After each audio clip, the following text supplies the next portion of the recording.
Close your eyes for just a moment. I want you to think about the last time something happened in your life that you could not explain. A door opened that had no business opening. A phone call came at the exact right moment. You were about to give up. And something, some invisible force, some whisper from a place you cannot name, told you to hold on just one more day, just one more hour, just one more breath. Keep that memory right there, right in the front of your mind, because I need you to understand something before we go any further tonight. What you just thought of, that moment, that unexplainable, unrepeatable, almost unbelievable moment, that was not coincidence. That was not luck. That was not the random collision of circumstance and timing. That was a message. That was a signal. That was the fingerprint of something greater than you pressing itself into the fabric of your life and saying, I see you. I have not forgotten you. And tonight, something is about to shift. The welcome, chosen ones, welcome. I don't call you that lightly. I don't say chosen ones, because it sounds powerful, because it fills a room, because it makes for a good speech title. I say it because it is the truth, and I need you to receive that truth not just in your mind, but deep in your bones, in that place underneath everything you've been told about yourself, underneath every rejection letter, every failed relationship, every door that was slammed in your face, underneath every voice that told you that you were too much or not enough. In that deep, quiet, unshakable place. I need you to let these words land. You were chosen before you were born, and what God has set in motion for your life does not require your full understanding. It only requires your presence. And you are here tonight. So already, something is working. Now let me tell you about a man named Joseph. And I know some of you have heard the story. But I want you to hear it differently tonight. I want you to hear it not as a religious story, not as a piece of ancient history, but as your story. Because if you've ever been betrayed by someone who was supposed to love you, this is your story. If you've ever been thrown into a pit you didn't deserve, this is your story. If you've ever sat in a dark room, a dark season, a dark chapter of your life, and wondered whether the dream you were given was ever going to come to pass, then Joseph's life is a mirror, and I need you to look into it tonight. Joseph was a young man with a dream, not a dream like a career goal, not a vision board, a dream that was placed inside him by something divine, a dream that was so big, so audacious, so beyond the scope of what he could manufacture on his own, that when he shared it, even the people who loved him laughed, or worse, they resented him for it. His own brothers, his own blood looked at him and said, "Who do you think you are?" And one day, those very brothers, the ones who shared his father's name, the ones who ate at the same table, the ones who were supposed to protect him, threw him into a pit, left him there, and then sat down to eat their lunch. I want you to feel that for a second, because some of you know what it feels like to be betrayed not by an enemy, but by someone you trusted. You've been thrown into your own kind of pit. Maybe it was a business that collapsed. Maybe it was a marriage that fell apart. Maybe it was a friendship that ended in silence, and you still don't fully understand why. Maybe it was your own body that betrayed you. A diagnosis, a breakdown, a season of your life where everything that was supposed to hold you up let you down all at once. You were in the pit, and you looked up at the edge of that pit and saw the people who put you there walking away without looking back. But here's what the story of Joseph teaches us. Here's what midnight teaches us, because Joseph's life is a story about midnight. The pit was midnight, being sold into slavery, midnight, being falsely accused by Potiphar's wife, midnight, being thrown into prison for something he didn't do, midnight after midnight after midnight. And every single time, the Bible records that the Lord was with him. Not that the Lord removed him from the pit immediately. Not that the Lord made it easy. Not that the Lord forwarded him past the pain. It says the Lord was with him in it, and that presence, that unseen, unfelt, sometimes unrecognized presence was doing something. In the dark, at midnight, you have to understand the theology of midnight. You have to understand what God does in the dark. Because we are a people who are obsessed with the dawn. We want the sunrise. We want the breakthrough moment. We want to stand on the stage of our own lives and give the testimony of what God did. And that's good. That's beautiful. We need those testimonies. But the testimony is born in the midnight. The miracle is assembled in the darkness. The thing God is building in your life right now, tonight, in this very season that feels like it will never end. It is being constructed in the unseen, and God said that something unseen will happen at midnight tonight. I have to tell you about a woman I met. I won't use her name. I'll call her Grace, because that is what her story is about. Grace came to one of my events about 3 years ago. She sat in the back row. She had driven 4 hours to be there alone because she didn't have anyone in her life who believed in what she was doing anymore. She was 42 years old, and she had spent the last 12 years building a non-profit organization that was supposed to serve at-risk youth in her city. 12 years.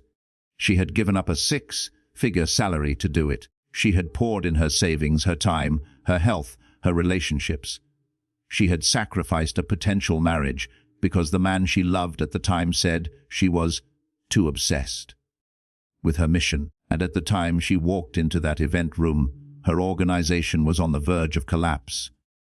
Funding had dried up.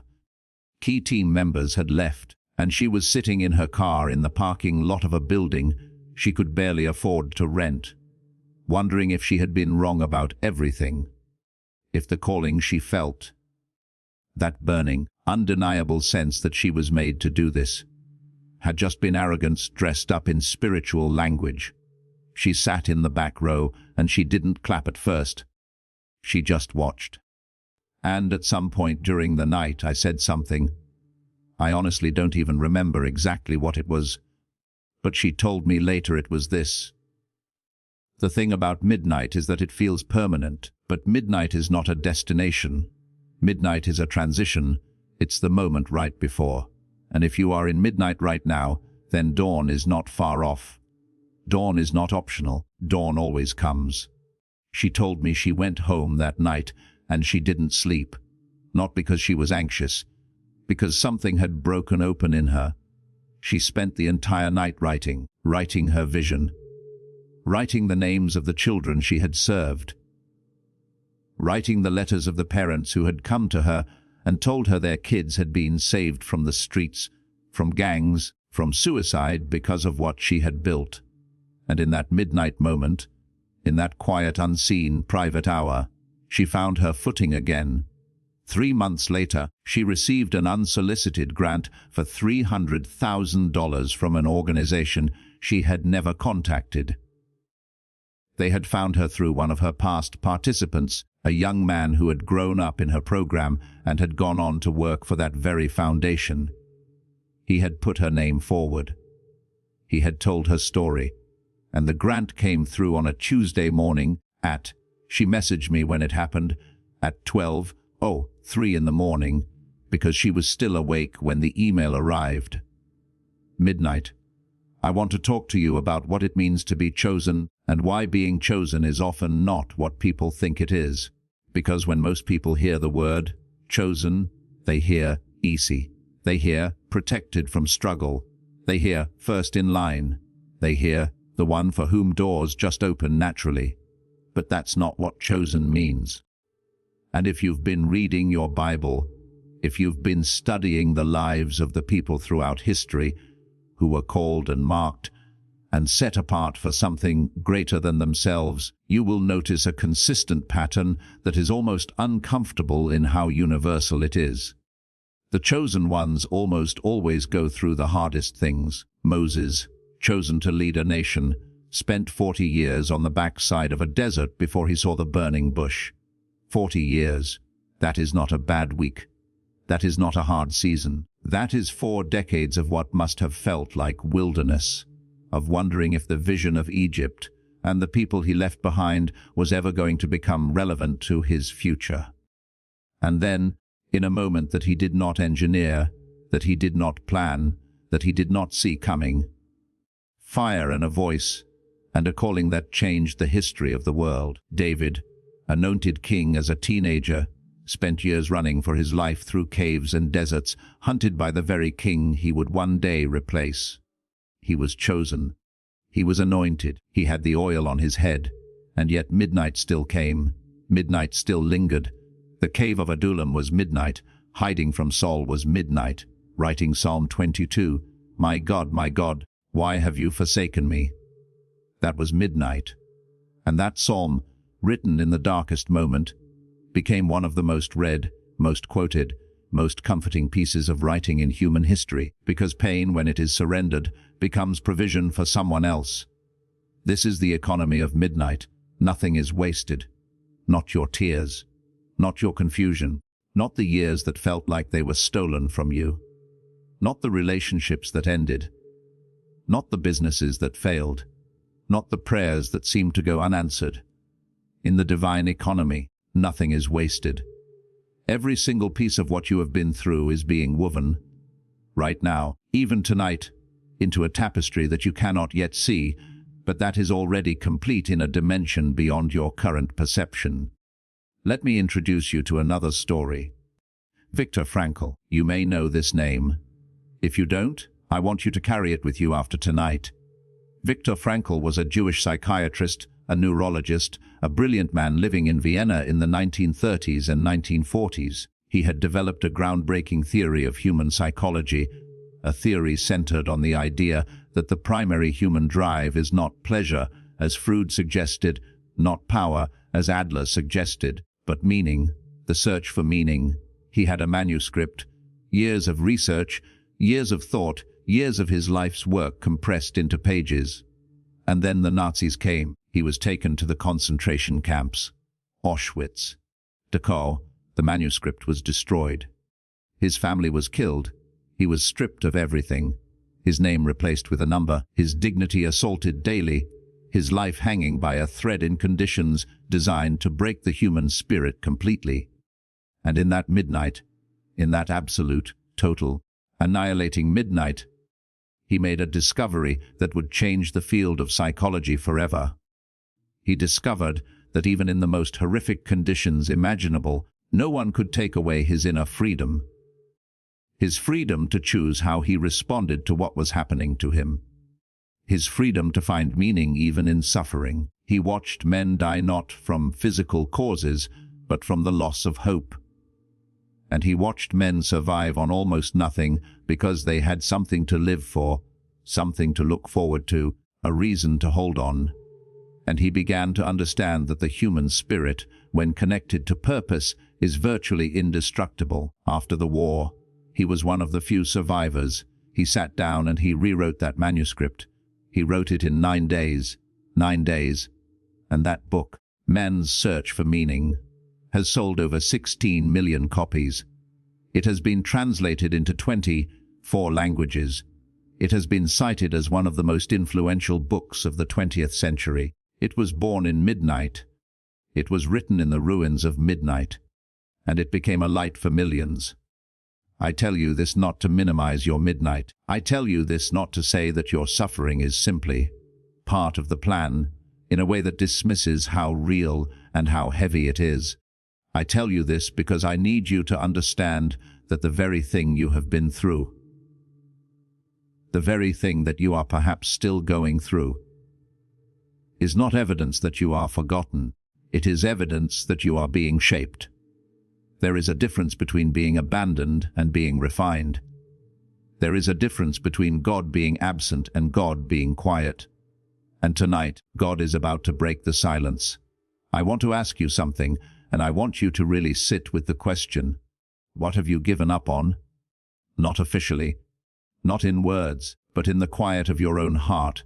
What dream, what vision, what prayer have you slowly stopped saying out loud? Because the gap between where you are and where you believed you would be has become too painful to keep looking at. What have you filed under? Maybe not for me. What have you quietly reclassified from dream to disappointment? Because I am here tonight to tell you God hasn't filed it away. God hasn't reclassified it. The dream that was placed inside you, the one that won't fully die no matter how many times you try to bury it, the one that keeps surfacing in your quietest moments, the one that makes you feel something you can barely describe when you see someone else living it. That dream is still alive because it is still needed. The world still needs what is inside you, and tonight, at midnight, something is being released. I want to talk about the concept of kairos versus chronos because I think it's one of the most liberating ideas I have ever encountered, and I don't think enough people know about it. In ancient Greek, there were two words for time. Chronos, which is where we get the word chronological, refers to sequential, measured time.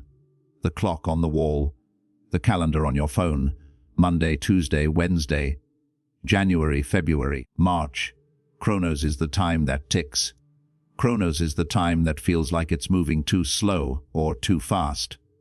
Chronos is the time that, when you're in pain, feels like it will never end. And then there is kairos. Kairos is the appointed time. Kairos is the moment that doesn't live on a calendar, but that arrives with absolute precision when conditions are right. Kairos is the breakthrough that comes not because you calculated it, not because you hustled hard enough, or manifested correctly, or aligned your chakras, or did everything right, but because it was appointed. It was set. It was written before you were born into a dimension beyond your current ability to perceive. Kairos is the moment when heaven and earth meet in your situation and something shifts that only God could have shifted. You have been living in chronos. You have been counting the days, the months, the years. You have been asking, "How long, Lord? How much longer?" You have been feeling the weight of time passing and the fear that you are running out of it. But God operates in kairos, and kairos doesn't care what the clock says. Kairos doesn't check your age.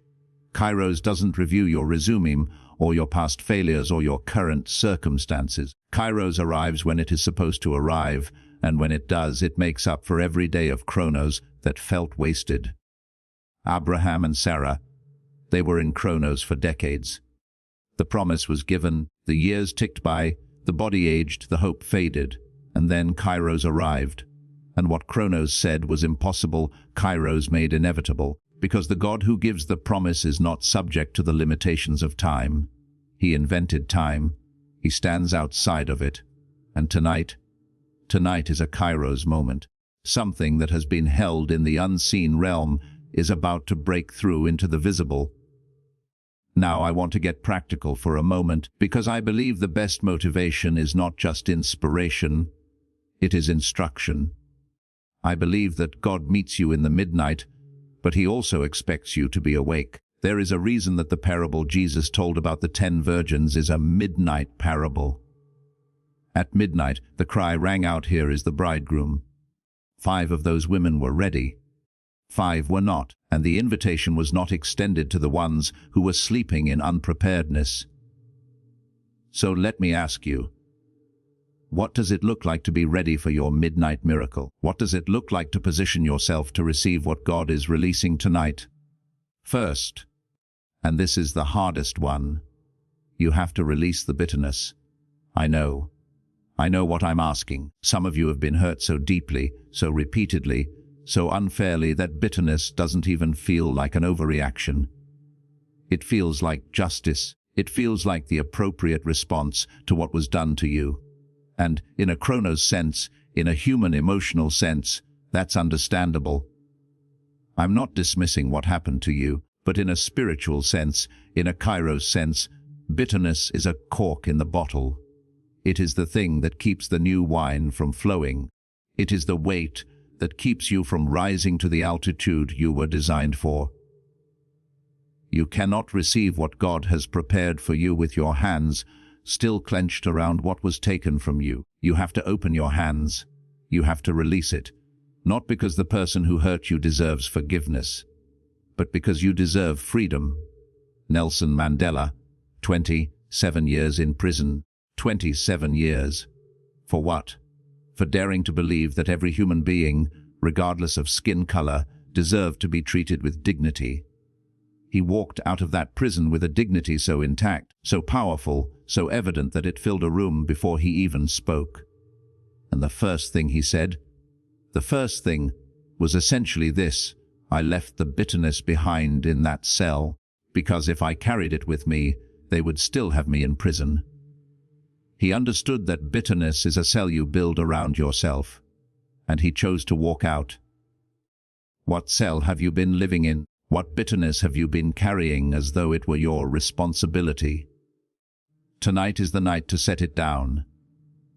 Tonight is the midnight when you choose to be free, because what God is about to do in your life requires your full capacity. It requires all of you, and bitterness is taking up space that belongs to your destiny. Second, and this is equally important, you have to speak differently about your situation. Now, I am not a prosperity gospel preacher. I am not here telling you that if you just say the right words enough times, money will fall from the sky. That's not what I'm saying. What I am saying is grounded in neuroscience as much as it is in Scripture. The words you speak about your situation shape the neural pathways through which you perceive opportunity. When you consistently say, "I'll never be able to," "Nothing ever works out for me," "I don't have what it takes," you are not just venting. You are constructing a perceptual filter through which you will view every piece of evidence that life presents you. And that filter will make you consistently blind to the doors that are opening. Researchers at Stanford have studied the effects of what they call self-talk patterns on performance outcomes, and what they found is remarkably consistent with what Proverbs has been saying for 3,000 years. As a man thinks in his heart, so is he. The story you tell yourself about yourself is not just an internal narrative.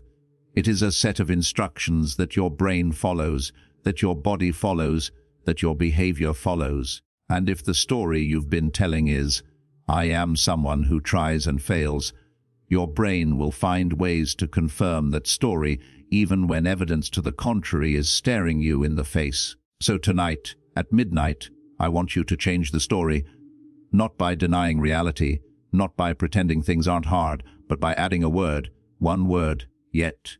I haven't broken through. Yet. I haven't seen the promise fulfilled. Yet. The door hasn't opened. Yet. Yet is one of the most powerful words in the human language because it acknowledges where you are while refusing to accept it as your permanent address. You are not your current circumstance. You are the promise that is still unfolding. You are the miracle that is still being assembled in the unseen. Third, you have to act. This is the one that people sometimes don't want to hear in a room like this, because it's easier to be inspired than to be activated. It's easier to feel the goosebumps and leave with a good feeling than to go home and do the thing you've been afraid to do. But faith without works is dead. And chosen ones are not passive recipients. They are active participants. The moment you say yes to what God has placed inside you, you have enlisted yourself in a co-creation. You are not just sitting in the audience of your own life. You are on the stage. And the stage requires action. What is the one thing, the one step, the one call, the one email, the one conversation, the one apology, the one application, the one page of the book you keep saying you're going to write? What is the one thing that you know you are supposed to do and that you have been postponing? Because here is the spiritual truth underneath the practical instruction. God often doesn't reveal the second step until you take the first one. The path doesn't appear ahead of you in full. It appears one step at a time. And the chosen ones are the ones who are willing to step into the dark, to take the first step without being able to see the staircase, trusting that the ground will be there when their foot comes down. Indiana Jones and the Last Crusade. Bear with me here. I know it's a movie, but there is a scene that I have never forgotten. Indiana Jones stands at the edge of a chasm, impossibly wide, impossibly deep. no bridge visible, and the clue he has says the only way to cross is to take a step of faith, a literal step into what appears to be nothing.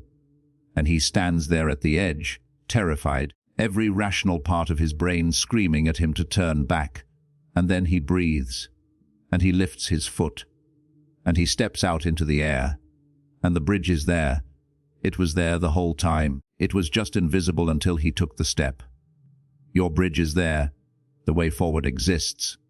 The provision is already prepared, but sometimes, often, it only becomes visible when you take the step that makes no logical sense, that flies in the face of every rational argument that the people who love you will not always understand. The step that says, I believe even now. I trust even here. I am moving forward even in the dark. And I want to be clear about something, because I know the weight of what I'm asking. I know that some of you are not just facing inconvenience. Some of you are facing genuine, real, deep, life-altering hardship. Some of you have received diagnoses that changed everything.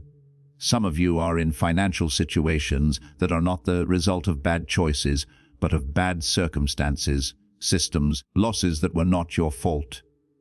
Some of you are grieving. Some of you are exhausted in a way that sleep cannot fix. Some of you have prayed, and prayed and prayed and prayed, and the silence on the other side of those prayers has felt deafening. And I am not standing here telling you that your pain is easy or small, or that you just need to believe harder and everything will be fine. What I am telling you is this: the silence is not absence, the waiting is not abandonment, the dark is not the end. And the God who sees the sparrow fall, the God who knows the number of hairs on your head, the God who called you by name before your parents named you, that God has not taken his eyes off you. Not for 1 second, not in the hardest moment, not in the darkest night, not at midnight, especially not at midnight. I think about Elijah, one of the greatest prophets who ever lived, a man who had called down fire from heaven, who had faced down 450 false prophets alone, who had seen the miraculous power of God so up close and so personally that there could be no question in his mind about whether God was real and whether God could act. And then Jezebel sends him a message, one woman, one threat, and this man, this giant of faith, runs into the wilderness, finds a broom tree, sits down under it, and says, "It is enough, Lord, take my life. I am no better than my ancestors." Elijah had a breakdown, a full, complete "I can't do this anymore" breakdown. And what is remarkable, what I need you to hear, is what God did in response. God didn't rebuke him. God didn't say, "Shame on you, prophet. Get up and get back to work." God sent an angel, and the angel touched him and said, "Get up and eat." There was bread baked on coals. There was a jar of water. Get up and eat, because the journey is too great for you. And then Elijah slept again, and the angel came a second time. Get up and eat, because the journey is too great for you. Not get up and perform. Not get up and stop feeling sorry for yourself. Get up and eat. The care of God in that moment is so tender, so specific, so practical that it takes my breath away. God's response to Elijah's midnight was not a lecture. It was a meal. What is the meal that God is setting before you tonight? What is the thing? Practical, simple, sustaining, that God is offering you in this moment to say, "I know the journey has been too much. I know you are tired. I know you have been running, but you are not done. Eat, rest, and then let me show you what comes next." Because what came next for Elijah, after the bread, after the rest, after the quiet, was a still small voice. Not the wind, not the earthquake, not the fire, but a still small voice. And in that voice was a new assignment, a revelation of 7,000 people who had not bowed to Baal, and a successor who would carry the anointing forward. The midnight of Elijah's breakdown became the doorway to his deepest encounter with the voice of God. Your breakdown may be the breakthrough in disguise. Your exhaustion may be the sign not that it's over, but that you are at the threshold. The distance between where you are and where you are going has never been shorter, And tonight, at midnight, the voice is speaking. The question is whether you are still enough to hear it. I want to spend a moment talking about the power of community, because chosen ones, contrary to what we sometimes believe, are not meant to carry their calling alone. One of the great lies that the enemy of your destiny whispers is that your burden is yours alone, that asking for help is weakness, that vulnerability is risk. But the truth is that isolation is one of the primary weapons used against people who are on the verge of their breakthrough. Joseph, before his promotion, had fellow prisoners. Elijah, before his restoration, needed an angel's touch. David, before his throne, had Jonathan. Even Jesus, in the Garden of Gethsemane, in his midnight, in the darkest hour, he brought his closest friends. Could you not watch with me 1 hour? Who is watching with you? Who are the people in your life who know the real weight of what you're carrying? Who are the people who will not just celebrate with you in the sunrise, but who will sit with you in the midnight? Because if you don't have those people, I want that to be your assignment after tonight. Not just to be inspired and go back into isolation, but to find your people, to let yourself be known, to allow someone into the real room of your life, not just the curated social media version, not just the "I'm fine" answer at church, but the actual room where the real struggle lives. Because there is a kind of miracle that only happens in community. A burden shared is not just halved, it is transformed. When you speak your struggle out loud to a trusted person, when you bring your midnight into the light of honest relationship, something shifts. The power that it had over you in the dark diminishes. The isolation that the enemy was feeding on is cut off, and the collective faith of even 2 or 3 people who are praying and believing with you. There is a compound effect to that faith that is beyond what you can generate alone. Let me tell you about the power of testimony. Specifically, I want to tell you about a practice that I started years ago, almost by accident, that changed the way I move through dark seasons. I started keeping what I called a midnight journal, not a gratitude journal, though gratitude is powerful and we'll get to that. A midnight journal. Every time I was in a season of waiting, of struggle, of confusion, of what felt like God's silence, I would write down 3 things: the date, what I was facing, and what I had believed God for that had already come to pass in my life. Not what I was hoping for, what had already happened, the prayers that had already been answered, the doors that had already opened, the moments that were clearly divine, the times when, looking back, I could trace the fingerprint of something greater than circumstance on the events of my life. And what I discovered, what I continue to discover every time I do this, is that faith is strengthened not primarily by looking forward, but by remembering, by rehearsing what God has already done.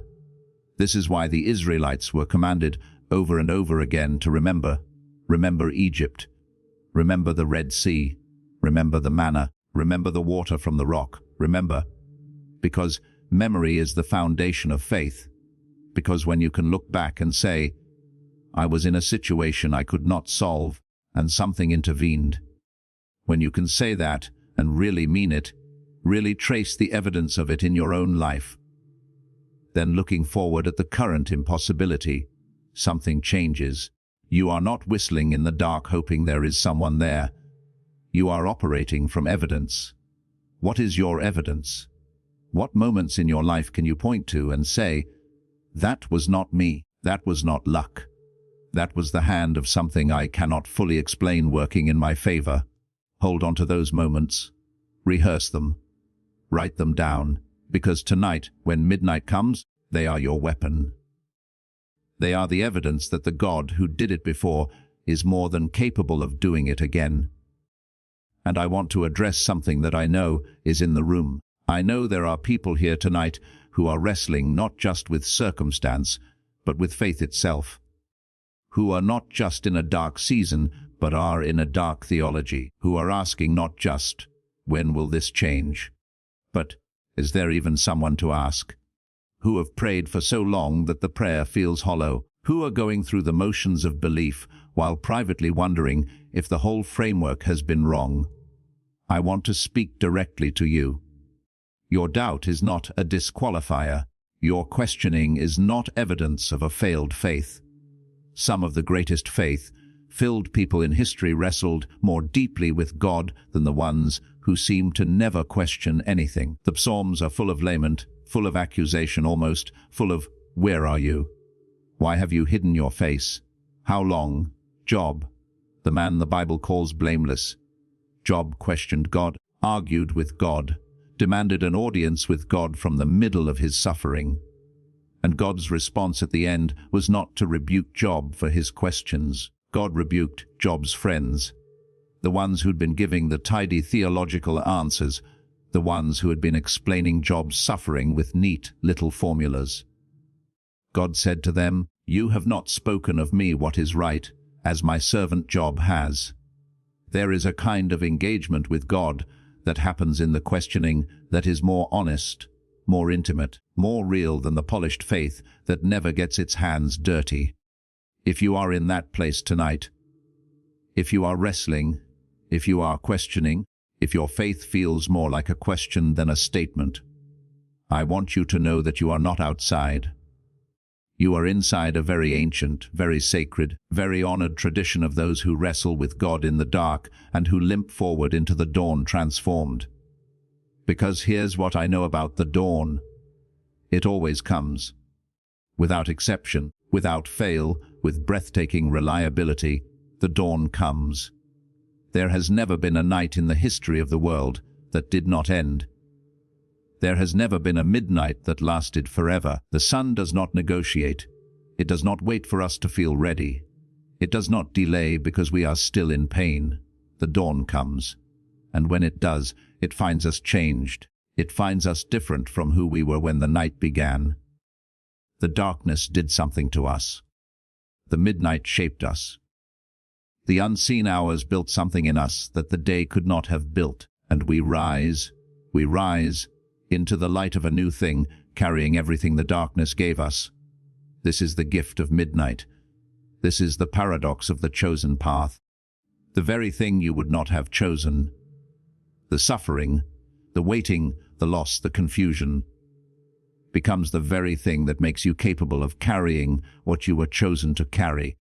The weight of the midnight builds the shoulders for the morning, and you would not be able to hold what God is about to place in your hands if you had not been through exactly what you have been through. So tonight, right now, I want you to make a declaration, not to me, not to anyone in this room, but to yourself, to the deepest, quietest, most honest part of yourself. I want you to say, I am still here. After everything I have been through, after every midnight, after every moment I wanted to quit, I am still here. And that means it is not over. That means the story is not finished. That means something is still being written, and what God is writing does not end in defeat. You are still here. And that is evidence. The most personal, most powerful evidence you have that you were made for more than this moment. That your midnight is a threshold, not a tombstone. That what God said about you before you were born is still true, still active, still in motion, and that tonight, at midnight, something that has been held in the unseen realm is about to break through into the visible. Something that no eye has seen, something that no ear has heard, something that has not entered into the heart of any human being, something that God has prepared for those who love Him, for those who trust Him, for those who stayed, even when every rational argument was for leaving, for those who believed, even when belief felt foolish, for those who prayed, even when the silence was deafening, for the chosen ones. That is you. That is you in the back row, the one who almost didn't come tonight. That is you in the middle, carrying a weight that nobody in this room fully knows about. That is you on the front row, who looks like you have it together, but who has been barely holding on. That is you watching this later in the dark, alone, wondering if any of this is real. That is you. You are the chosen one. And tonight, at midnight, God said something unseen will happen. Not maybe, not possibly, not if the conditions are right, God said. And when God says something, time and circumstance rearrange themselves to make it true. The unseen is becoming seen. The impossible is becoming inevitable. The thing you have been waiting for. The breakthrough, the healing, the door, the relationship, the clarity, the provision, the peace that passes understanding. It is closer than it has ever been. And when it comes, when the dawn breaks, when the Kairos moment arrives, when the thing that was assembled in the dark finally becomes visible in the light, I want you to remember tonight. I want you to remember the midnight that preceded the miracle.